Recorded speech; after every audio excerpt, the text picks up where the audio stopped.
Welcome to the Gezelle Talk Show. I am your host, Gezelle Nicole. Thank you guys for joining me on this wonderful Friday night.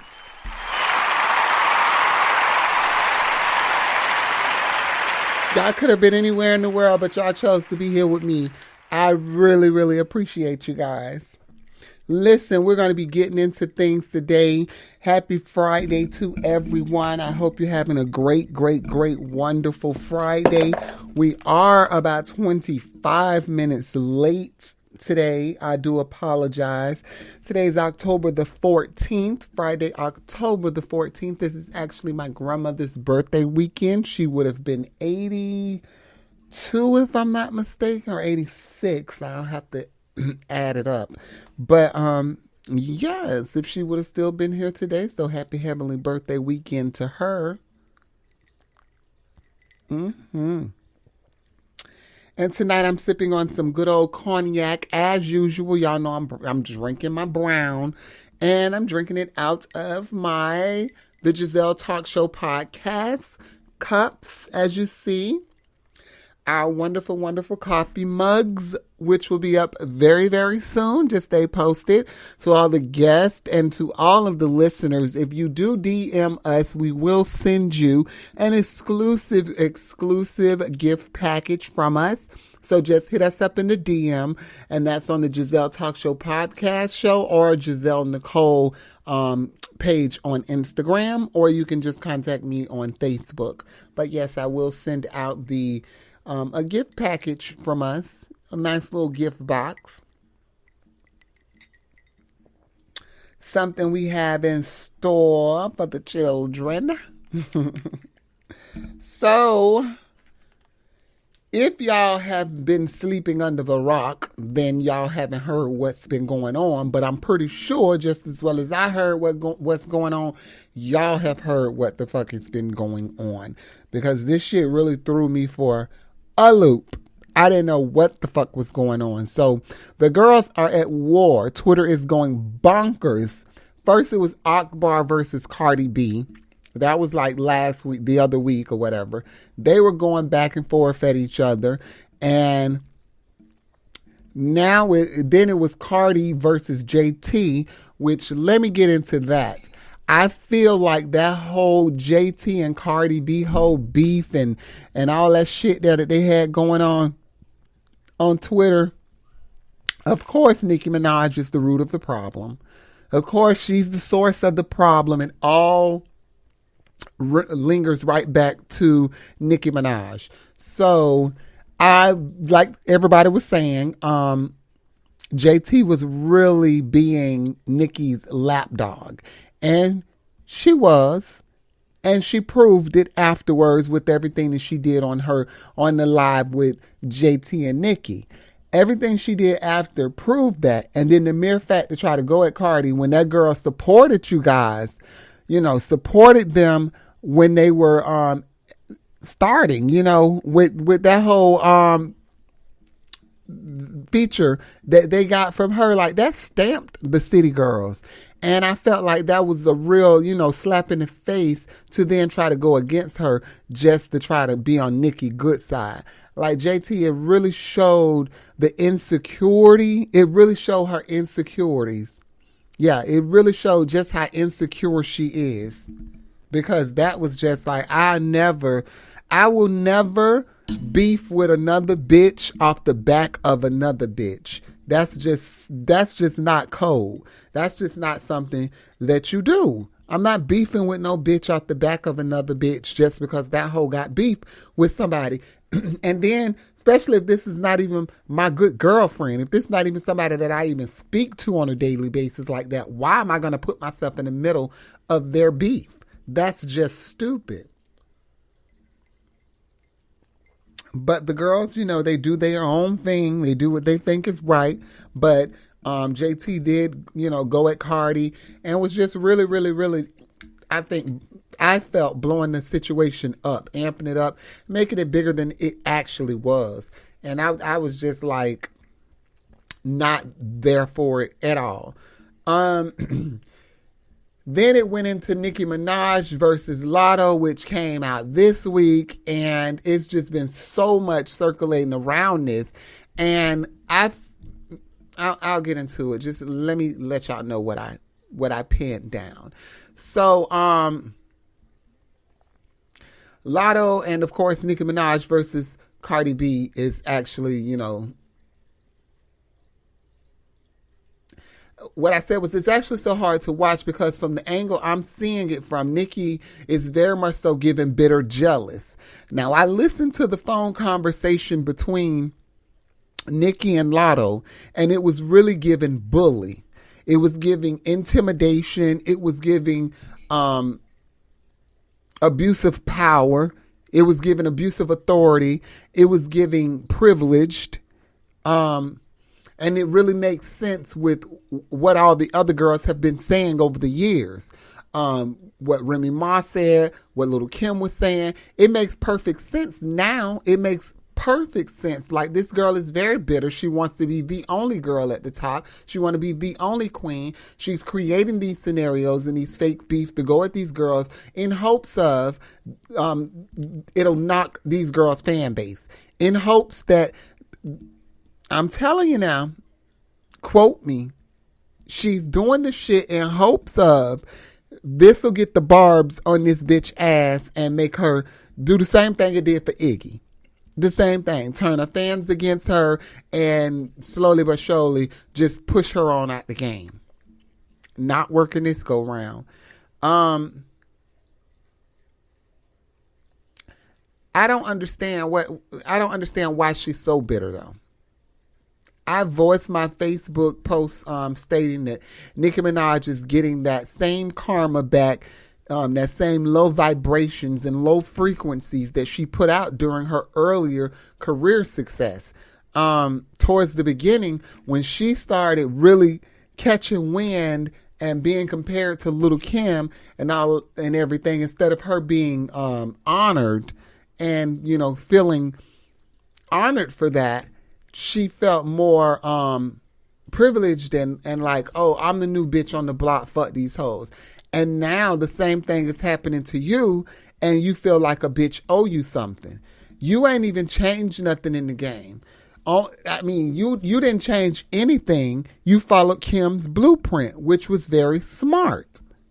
Which was very, very smart. So I feel like no one owes you anything if you want to be, serious about the matter. I don't feel like anyone owes you anything. And these girls praise Nicki because of the success that she has and hopes to obtain that same level of success. I get it.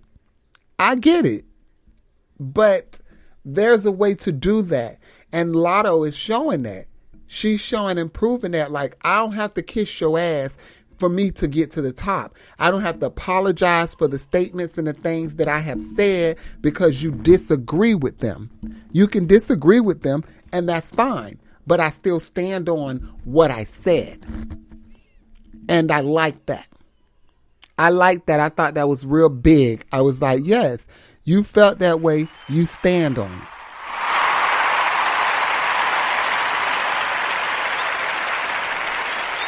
And another thing that she hit on, she was like, I respect you too much to go back and forth with you. I'll still support from the sidelines. Nicki's so insecure and she's so upset that her career is in shambles and she's on that last leg that she took that as, support me, you support me. Yes, sweetheart, in order for your career to stay relevant and for you to stay consistent with stuff that people cares about, you have to receive support from people. Yes.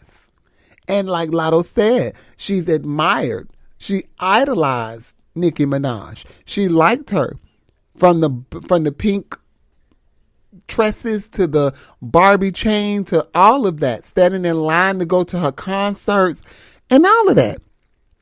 But Nicki Minaj has a heart full of hate. She has an ugly, ugly, ugly soul. So that causes these rifts. That causes these things. Listen, you have to look at it like if you had a run in with every bitch in the game pretty much. Any bitch that was blowing during the time that you were trying to blow, or you were trying to make a comeback or stay relevant, whatever, it's a problem for you. With any female that came out, it was a problem for you, and you felt like you had to beef with them. And that shit is so washed, and that shit is so tired. Like the girl said, you're old enough to be my mother. What do I look like arguing with you? You're old enough to be my mother. Like, come on. And it's true. It's true. It's given insecure. It's given broke. It's given tired. And I know she's not broke, but it's definitely given tired. It's definitely given tired. And at this point, it's sad. It's very, very, very much so sad to see. It's so sad to see. I really don't understand why. But that's why the saying goes, be careful what type of energy you put out, because you will get it back. She's living the life she deserves. She put that energy out, and now that same energy is coming back. It's coming back. And she sees that, and it's not looking too good.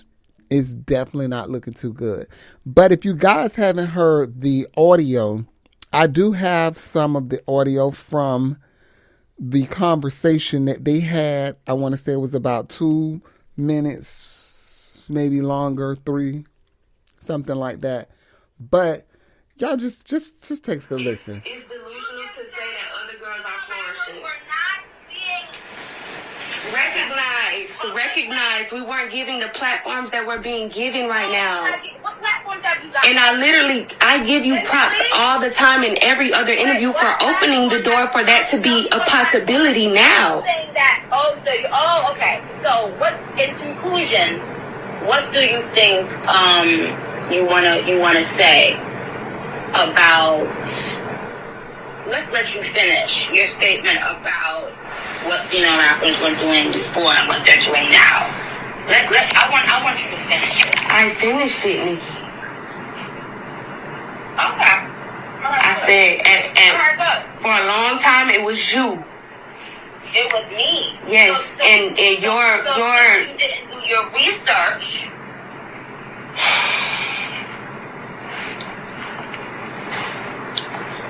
Well, so what I'm gonna do is I'm gonna have somebody send you the information about all the women in the last 10 years who have had Billboard recognition, worldwide global recognition, since you are clearly putting yourself above these people. No, I'm not. That's the purpose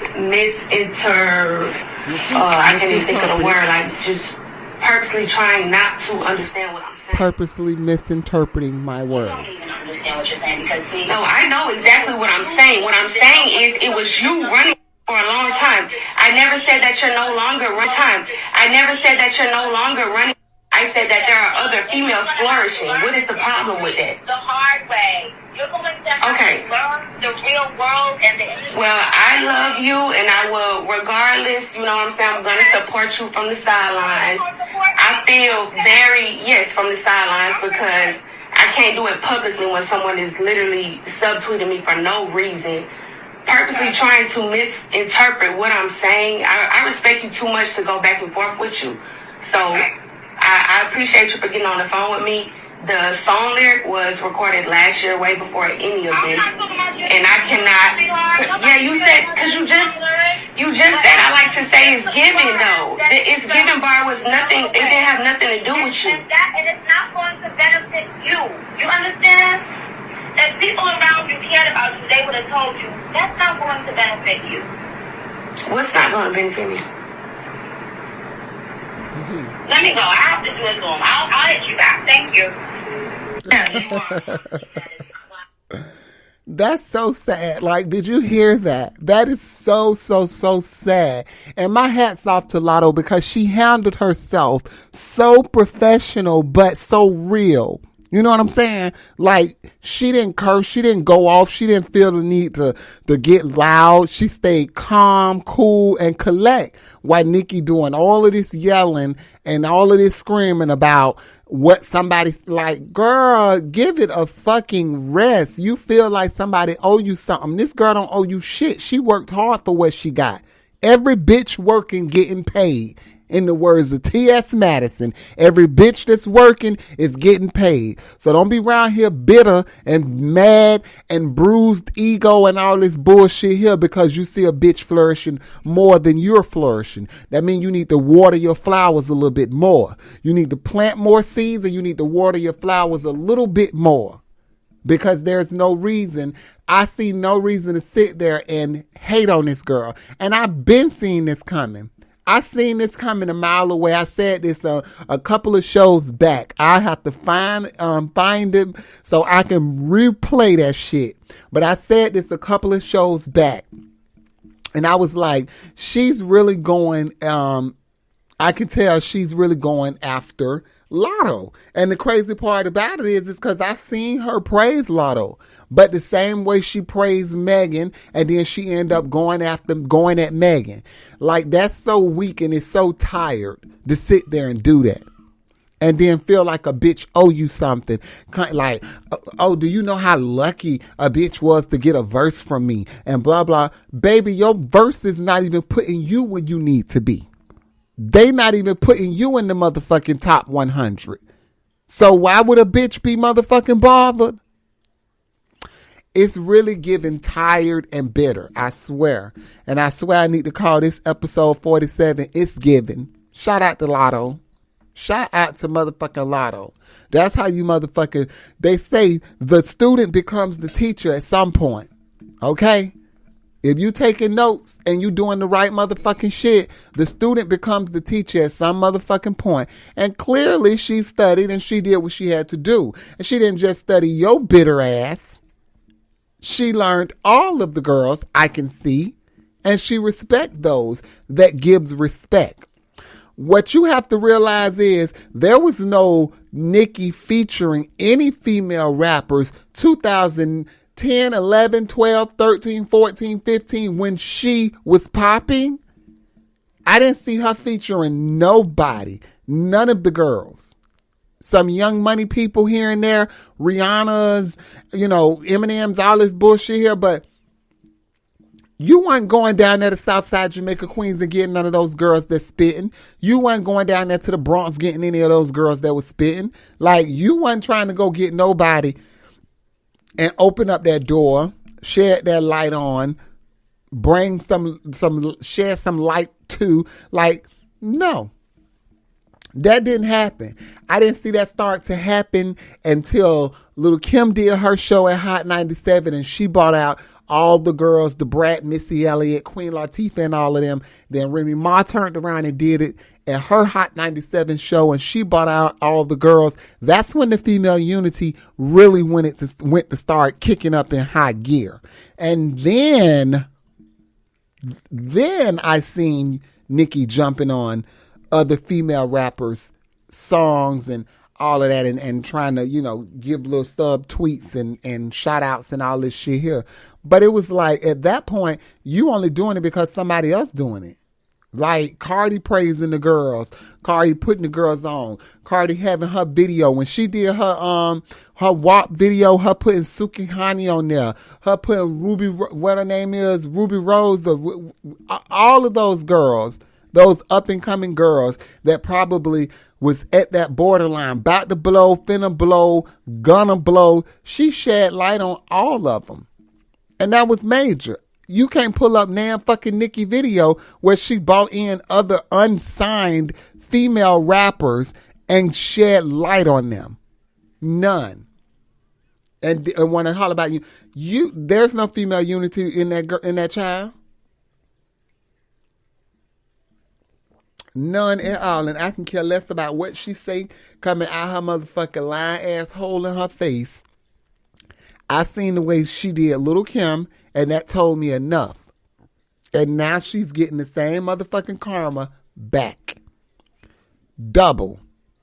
Because you already got it back with Cardi B. Now here go with Lotto. Lotto is what, 22 years old? Girl, nigga, you 41. Sit your ass down somewhere. Arguing with these girls and being upset with these kids and all this bullshit here. Like, let them have their goddamn fun. Do you. My grandma always said, you cannot motherfucker, if your eyes was on your own paper, you couldn't see what the next bitch got going on. You wouldn't be able to see what the next bitch got going on if your eyes was on your own paper. But you too busy looking at this bitch paper and this bitch paper and that bitch paper, seeing what every bitch doing, and then hopping on Twitter trying to go at the girls. I got the girls going at each other, thinking that shit is cool. It's not. It looks like bullying. That shit it's bullshit. It's really, really, really bullshit. And I was so disappointed in all the girls that jumped on that bandwagon and really tried to like do shit like go at Cardi and all. I was very much so surprised, and to say the things that they said about Lotto and all that. But as you see, Lotto let her work speak for herself. Ain't no, I'm finna keep doing this and keep going. Like, her work speak for herself. Like, she's on tour, she's touring, she's working, she's dropping videos, she's doing verses and features and all of this, and that's big. I congratulate her. My hat's off to her.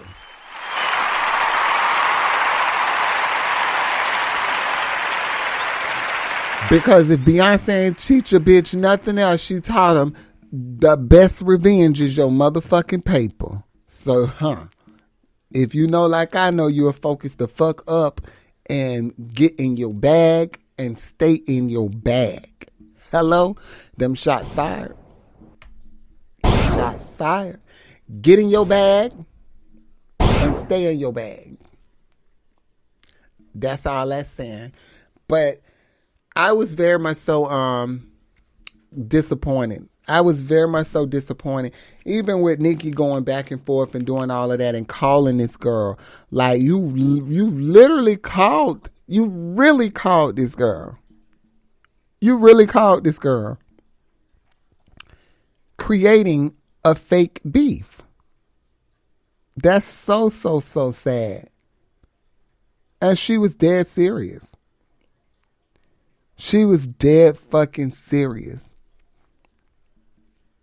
That's crazy. I mean, I can't even fathom it. I just don't. I really, really don't get it. And just hearing that recording, like, you guys, I'm going to post it on my Instagram page, the Gezelle Talk Show Podcast. It's going to be posted on there so you guys can hear it yourself, more vividly through your own phone and stuff. And y'all leave me some comments and let me know what y'all think. Let me know what y'all think about the whole situation. And I'm going to go ahead and dead this. But even my Facebook followers, y'all can leave comments, or y'all can follow my Gezelle Talk Show page and leave me comments there. But let me know how y'all feel about this whole situation with the girls being at war on Twitter like this. And I feel like the whole root and butt of the problem is Nicki Minaj. Nicki Minaj. She is the butt of the problem, the root of it. And it's so sad. And see, she called Lotto a Karen. Like, girl, grow up. So it said Nicki Minaj called Lotto a Karen. And Lotto hashtag 40-year-old bully. and it's trending. So clearly people feel the same way. So this is the I'm going to read this little part. It say this argument is the latest in a week-long debate among women rappers that has fallen into the proxy wars between Minaj and other popular female artists.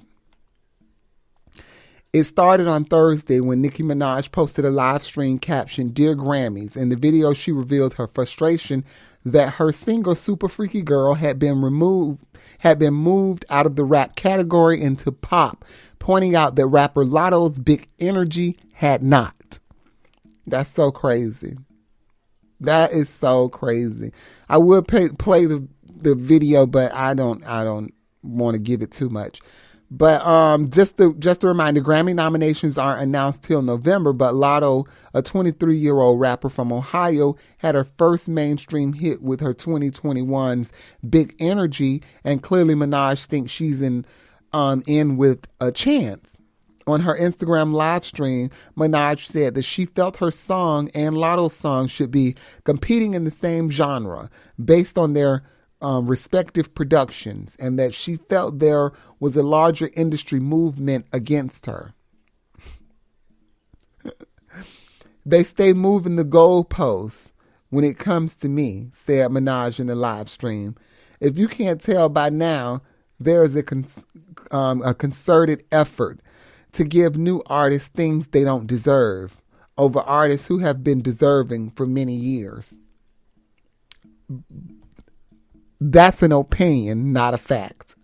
The criticism broke down into public argument when Minaj later posted a text from Lotto on Twitter. I agree with you, however, because of where we left off, I don't think you need to bring my name and song up to prove your point. Oh, that bruised her ego. That bruised her ego. Oh, now I get it. That's why she's so upset. Because Lotto told her, I don't think you need to bring up me personally and my song to prove your point, which is true. You ain't got to bring me up to prove your fucking point. Minaj added the comment, this Karen has probably mentioned my name in over 100 interviews, but today, scratch off, decides to be silent, rather than speak up for the black women she called her biggest inspiration. Girl, and you called Kim yours, and look what you did. Lotto has said repeatedly in interviews that Minaj is her idol and someone she has always looked up to, and that she hopes to collaborate with her one day. After Minaj started targeting her on Thursday, Lotto began replying on Twitter. First of all, I text you because I didn't want to do the internet shit with someone I looked up to. She said, I do agree, but the way you going about it seems malicious. I mean, more past behind the scenes drama bubbled to the first surface as Lotto began sharing how she felt mistreated by Minaj in the past. Lotto, whose given name is Alyssa Michael Stevens, posted some of Minaj's past tweets in which Minaj told her fans to stop posting a dud on her timeline and several others subtly aimed at Lotto. With all this being said, this wasn't just about a Grammy category, Lotto 23 said. You literally told me I'm not flourishing and no one cares about my little song on the phone. LOL at Nicki Minaj.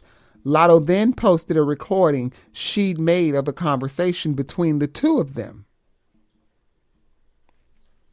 And that's the audio that I played earlier. She also shared a screenshot DM conversation in which she had confronted Minaj about the shade.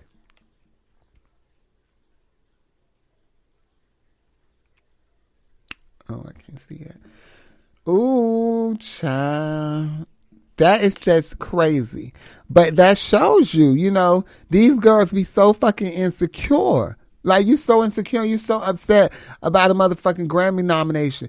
American Music Awards or whatever it is, nomination. You should be glad you even fucking nominated for that whack ass song. Because I feel like the song doesn't even need to be fucking nominated for any fucking award.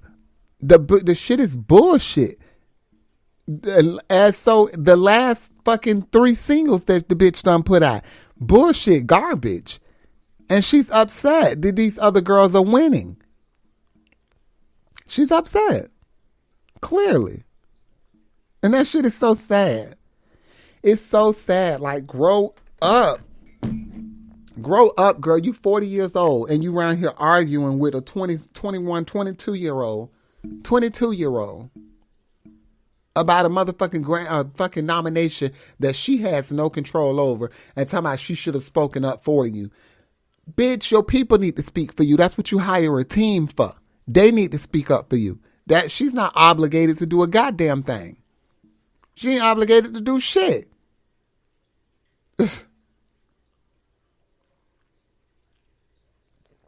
That's crazy. And I said this shit. I said it months back because I remember when she was doing this collaboration with Coi Leray. Nikki said, I really like Coi Leray. Like, she's a trendsetter. She has her own style. She has her own thing that she's doing. I really, really like her, blah, blah, blah. Then she was like, yeah, because, you know, she don't do all the trying to be butt naked and the leotards and a whole bunch of makeup and all of these big lace fronts. And she don't do all that with a whole bunch of makeup on looking twice your age. Like, yeah, she doesn't do. And I was just like, who is she taking shots at? And the only person I could think of was Lotto. Because I'm like, okay, because Lotto's in her early 20s. She wear, you know, her makeup. She got her glam squad, so she stay glammed. That's a part of the business, baby. That's just a part of the business. I mean, it's just sad, and it's just, like I said over and over, it's really giving bitter. It's giving bitter, baby. Bitter, old, and tired. Go and sit down somewhere and leave it the fuck alone. You embarrassing yourself at this point. Oh, I would be humiliated. So we're going to move right along. I don't want to give that any more life. We're going to move it along. So Cynthia Bailey, oh my gosh. The Real Housewives of Atlanta star, former star, is getting a divorce. I cannot believe this. She's been married 2 years to Mike Hill, and she is now getting a divorce from him. They didn't even make the 5-year mark. Like, wow. That's just crazy. I just can't believe it. But I'm shocked, you know, to be speaking on this. But she is speaking of returning back to the Real Housewives of Atlanta. As you know, she took a hiatus off this last season. She was not on the show. That's when they brought in Marlo Hampton, who absolutely do not fit and they need to get rid of. But anyhow, after announcing her divorce from Mike Hill this week, Cynthia Bailey tells People if she'll ever return to Real Housewives of Atlanta, plus what's up next in her career. She says she isn't planning a return to the reality TV anytime soon. So let me rephrase that. She says she is not looking forward to returning. So she probably won't be back, but she is looking forward to her new career. She says she's in her next chapter, and she said, I am really 100% happy and focused on my acting career, she says. I love that. I still get to be a part of the Bravo family by even being invited to be a part of the Bravo Con. The NBC family, with some of the other shows that I've done, I do consider them family. Even with the close Bravo relationship, the 55-year-old model and entrepreneur is choosing to pursue other avenues. For now, I really truly feel like this is my next chapter I'm in. I'm in my next chapter. This is where I'm at. Bailey isn't closing the door, though. I always want to leave that door open. I don't know how I'll feel in a year. You know, she adds, the show is still around in a year. I'll never say never. I'll always live in my truth. Definitely not right now. I'm good. Yeah, because they would want her right now because she'll be a good storyline. She'll be a real good storyline. And then people are like, well, the red flags were there. What? I don't understand that. Like, what red flags? Because I damn sure didn't see them. I must have been just like Cynthia. We must have been blind together because I didn't see no red flags. I thought Mike Hill was the guy for her. I really did. I really thought he was a good guy. But it said on Tuesday, Bailey announced her divorce from husband of 2 years, Mike Hill. In a statement to People, Bailey revealed she has kept a close friendship with Hill, though the pair had decided they were no longer romantically compatible. Oh, compatible. Excuse me. I'm sorry. They were no longer compatible, but although that journey has come to an end, I'm so grateful for our continued friendship and the beautiful memories that we made together. She said, God willing, I will find love again. Whatever is destined to be, will be.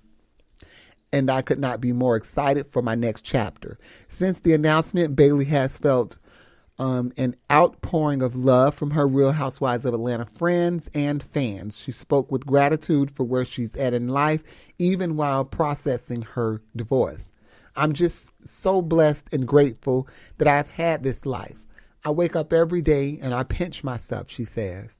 The love that I've gotten along the way, like even in the wake of my divorce, my phone has been ringing all day. The texts have been coming all day. You know, my Instagram's been blowing up all day. So I feel very blessed, she shares. It feels good to have people want to see you win and want to see you happy and that are rooting for you. So I'm not slowing down anytime soon. I'm going to continue to focus on my acting career, and I'm going to continue to love myself and welcome love however it comes to me.